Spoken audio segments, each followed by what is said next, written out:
Chirchiqda fuqarolardan pul talab qilgan soxta ichki ishlar xodimi qo'lga olindi.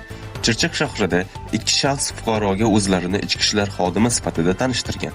Uni jinoyatda ayblash hamda ish joyiga xabar berish bilan qo'rqitib, yashash xonadoniga bostirib kirgan va undan pul talab qilgan. Ular jabrlanuvchidan bank kartasi orqali dastlab 2,5 million so'm va mobil telefonini olib, keyinchalik uni qaytarish evaziga 200 AQSh dollarini olishgan. Shundan so'ng telefonidagi shaxsiy videolarni tarqatish bilan tahdid qilib, yana 20 million so'm talab qilishgan. Hozirda tergov ishlari davom etmoqda. O'zbekistonda 2027-yildan boshlab plastik paketlarga taqiq qo'yilishi mumkin.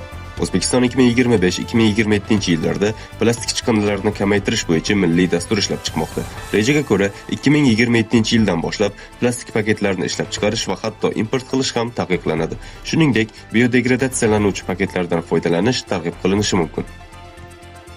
Eron Isroil uchun josuslik qilgan erkakni qatl etdi. 20-dekabr kuni Eron Isroil foydasiga josuslik qilganlikda va Eron muxolifat guruhlari bilan aloqalarda aybdor deb topilgan erkakni qatl etgan. Qatl etilgan shaxs 27 yoshli arxitektura talabasi Aqil Keshavarz deb tanishtirilgan va u Isroil foydasiga josuslik qilish bilan bog'liq ayblovlar bo'yicha qiynoq ostida olingan iqrorlari asosida o'lim jazosiga hukm qilingan.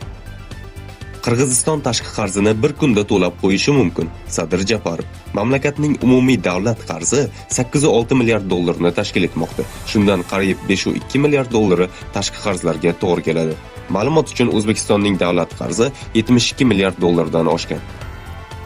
Xitoyda keyingi yildan boshlab farzand ko'rish xarajatlari davlat hisobidan qoplab beriladi. Bu loyiha mamlakatda tug'ilish darajasining pasayishini bartaraf etishga qaratilgan strategiyaning bir qismi hisoblanadi. Hozirda 3 ta provinsiyada tug'ruq xarajatlari to'liq qoplab berilmoqda.